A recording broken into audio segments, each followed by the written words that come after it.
Good afternoon. I'm Pat Kinney from the Boston University School of Public Health. Rémy did a nice job of introducing my topic. Also, I'm going to dig a little bit further into this idea of adaptation to heat-related mortality. I'll show some data that I think you've just seen, but I'll go into it in a little bit broader detail. What I plan to talk about, I'll start off revealing some of the evidence we have for geographic variations in this U-shaped curve from place to place across different climates. I will also then spend a moment. Actually, so now you have to see them one by one. So start off looking at some spatial variations in this exposure response function for both the heat effect and also the cold effect. Just pause for a moment and talk a little bit about what I think about adaptation. I'm not an expert on the subject. We actually have an expert here, Chris Ebi. So if we have more discussion of adaptation, I'll probably defer to her. Then I will spend the bulk of my time talking more broadly about temporal changes. Rémy just showed some new results for France. There have been several other studies of this concept, and I'll show you some of the results from those other studies and try to draw some conclusions at the end, talking about some implications for future studies, what we need to understand, and also what we need to prepare for. So I just wanted to give you a little bit more background on the kind of data that we're talking about when we do these sorts of studies. And in the epidemiologic world, the studies of the kind that Rémy just talked about and that I'm talking about are ones where we have very sort of coarse information both on exposure and on the health outcome. In epidemiology, we use this strange term, an ecological study, which I think in this context where we're talking about ecology maybe isn't the best term. Maybe another way to think about it is that both mortality and also exposure are kind of a black box in a sense. Mortality in the sense of being a black box is because all we have is a count of deaths, the total number of deaths on a day in a city. So for example, data for Stockholm, I took this because I had an example of what the data look like. So the top curve is daily counts of deaths in the city of Stockholm around the turn of the century. A very typical pattern, but we don't know who's dying, we don't know where they're dying, we just know that somewhere in the city of Stockholm on a given day there were this many people that died. So it's a black box in the sense that we don't really understand the details of that. Likewise for exposure, which is on the bottom, this is daily temperature. This is probably from 1 or 2 monitoring stations in the city of Stockholm. We don't really know who was exposed to how much temperature. We simply have an average that we're treating the whole city. But that's the kind of data that we can get. So these kinds of studies have proliferated because the data are quite readily available. They're fairly inexpensive to do the study, very quick and easy. So that's why I think there's been so many studies of this kind, and they do reveal a lot of useful information in spite of their limitations. One thing you'll notice if you look at this closely is that there's this anti-cyclic relationship overall between temperature and mortality. Mortality in most places is higher in the wintertime and lower in the summertime by about a 20% difference. So you'll see that when temperatures are high, it's when on average mortality is lowest.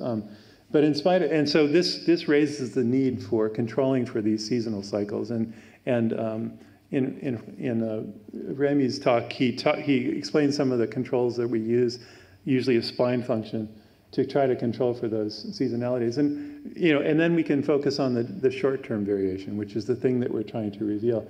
And in spite of the noise and in spite of this overall sort of anti-cyclic relationship, actually, if you look in detail and you do a careful statistical analysis, we usually do reveal that higher temperatures in the summertime are associated with increased mortality risk.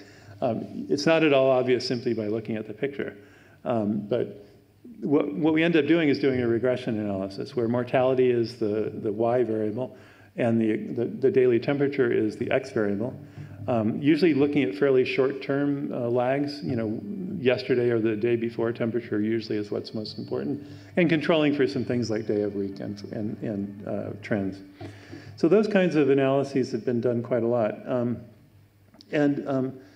One of the first studies that looked at multiple cities was this one by Curriero and colleagues from Johns Hopkins.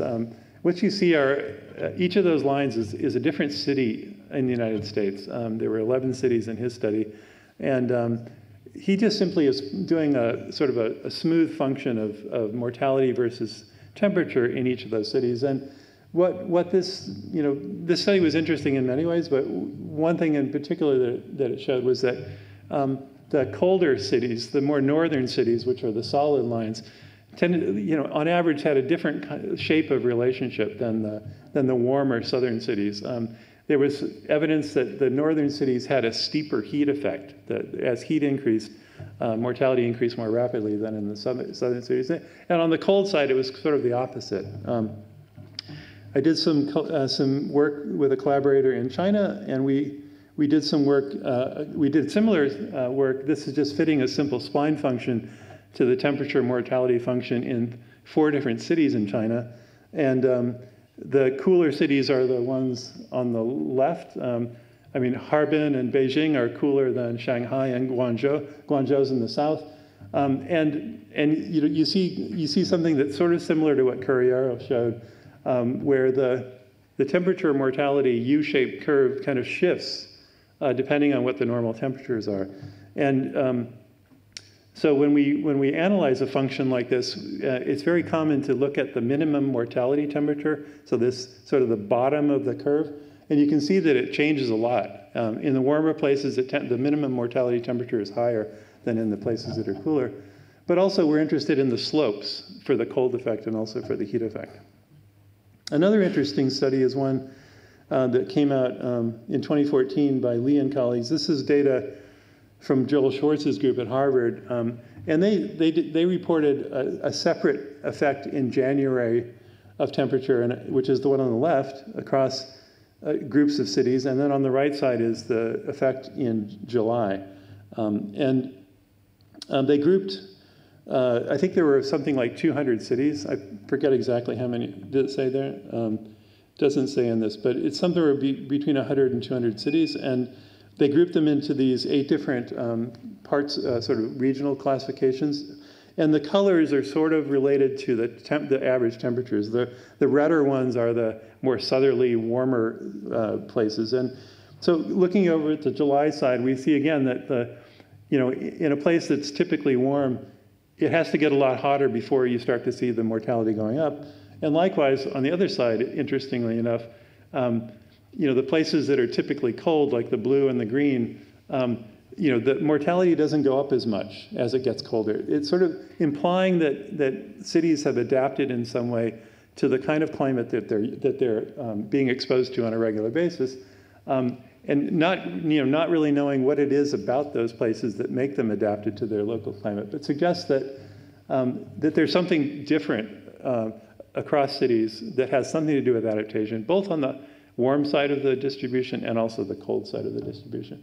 And one thing I would point out that's kind of in contrast to the trend studies of the kind that Rémy just showed, is that the trend studies over time, which I'll show some in a second, they tend to agree more or less on the hot side, that as things are changing over time, the heat effect is diminishing somewhat.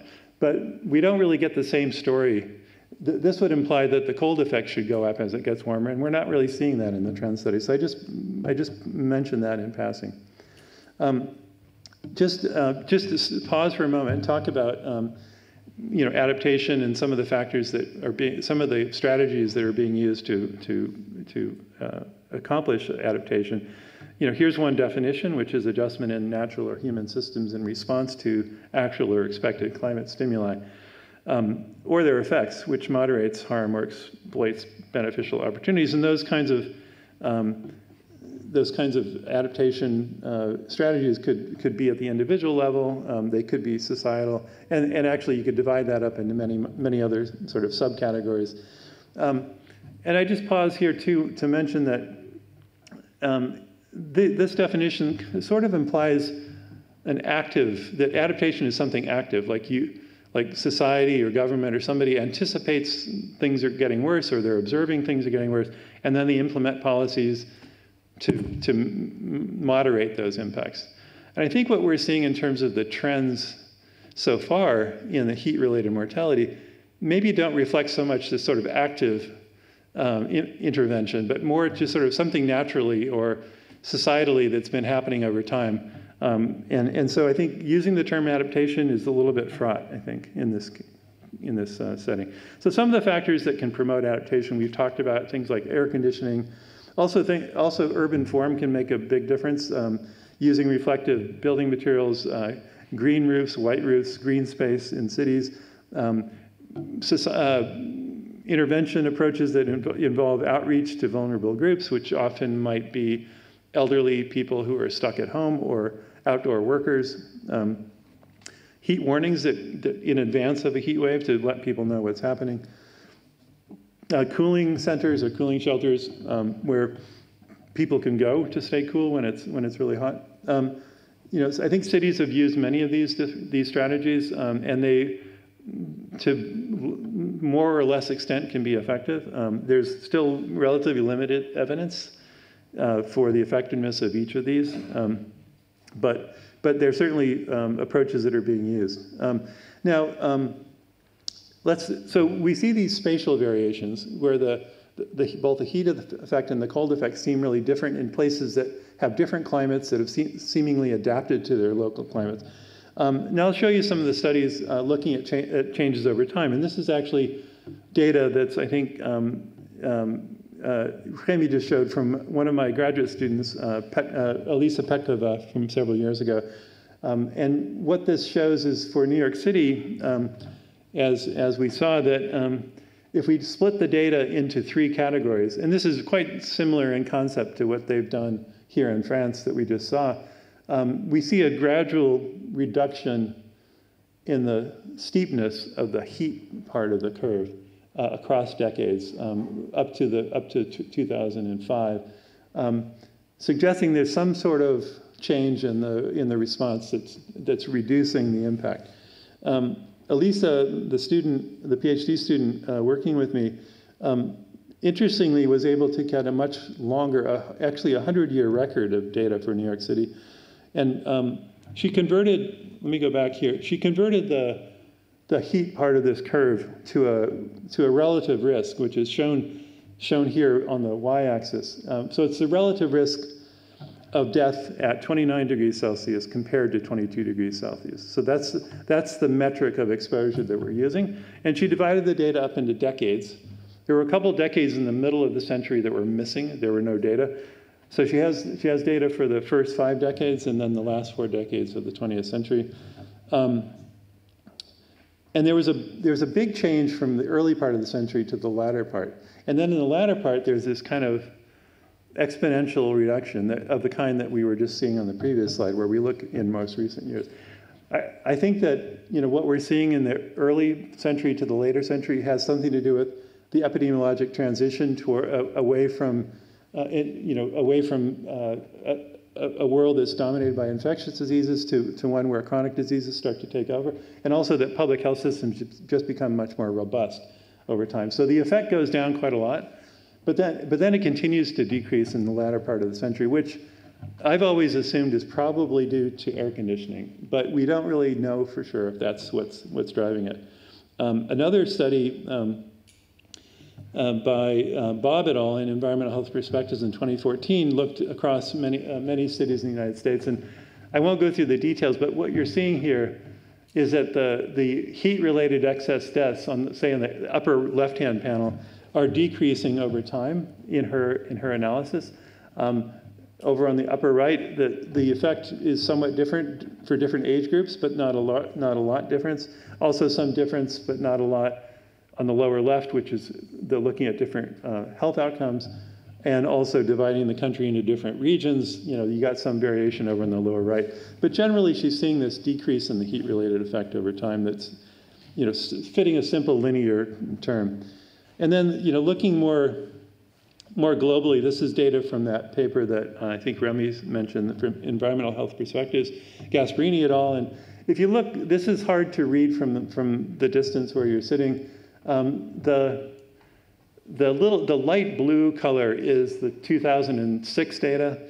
The darker color, the black one, is 1993. So 1993 is early.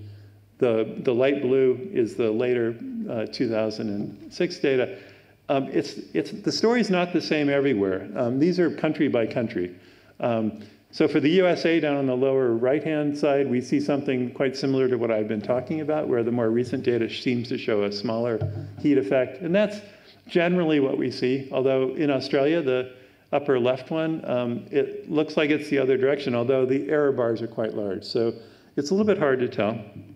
Another study that came out a couple of years ago is this one by Nordio et al., which is also the Harvard data. And I'll just direct your attention to the sort of exponential decline. They had data from the early 1960s until 2006, and they're plotting the exposure response function, similar to what I showed you before. So sort of another consistent finding. This is for 211 cities. So my student was just looking at New York City. This is data for 211 US cities, and on average, they're seeing a similar kind of exponential decline in the heat-related effect. In Europe, one of the early studies was this one by Astrom and colleagues in Sweden, and they looked at both the effects of cold extremes on the top and also heat extremes, and it's a little bit hard to tell because of the way the data are plotted, but basically on the lower plot, there was over the course of the 20th century, there was a reduction in the heat-related effect. And not really much evidence. There were some ups and downs, but not a real clear trend in the cold effect. So, how do we interpret this? This paper from Arbuthnot et al. A couple of years ago in Environmental Health, pointed out that there's different kinds of adaptations, some of which on the left side are focused more on the exposure, some that are focused more on biological pathways and factors that affect underlying population risk, and also sort of on the right side, sort of tertiary responses that can be taken. I think it's still really not clear exactly what's driving these results, but to the extent that there have been some analyses, it looks like air conditioning does play a role, but it doesn't seem to explain the whole story in these recent trends downward, especially I think if you look at a country like France, where air conditioning penetration is still, as I understand it, not very large, and yet we still see some kind of similar reductions. So I just wanted to wrap up by summarizing some key findings. There's mounting evidence that the heat effect is decreasing in magnitude over time. Evidence which I didn't really show you this evidence, but it suggests that increasing air conditioner use plays a role, but it's not fully responsible. But understanding how purposeful interventions, which I'm not sure is what we're looking at here. I don't think we're necessarily seeing adaptation actions here in action, but we're going to need to do more of that as the climate warms. We're going to need to develop purposeful adaptations, and we need to understand how much they can help promote further heat health protection. So it's going to be really important to figure that out and figure out what are the most effective approaches. And then I'd also think it's important to understand how we can take these factors into account when we project future impacts of temperature on mortality, so that public health agencies can plan for the future, 1, 2, or many decades into the future. So where does this leave us? I think, it is good news, and we don't have a lot of good news in climate change, but it is good news that heat impacts do appear to be declining on average, at least in the highly developed countries where we have the evidence. We don't have, we really need to have evidence from other places. So energy-intensive approaches to protection, like air conditioning, it seems to be effective, but it's not available for everybody, especially people that can't afford it, but also people that are in environments where air conditioning is not feasible, like working outdoors. Also, population aging is a factor that we have to think about, which could lead to greater heat vulnerability. Although I saw one recent paper from Spain that suggests that heat-related mortality impacts among working-age people may not be declining. So that's, looking at this by age group, I think is going to be important. And then finally, more rapid climate warming that we expect over the next couple of decades will really stress this system, and we're going to need to redouble efforts to ensure that the impacts of heat on mortality don't go up as time goes on. So I'm going to stop there and look forward to the discussion. Thank you.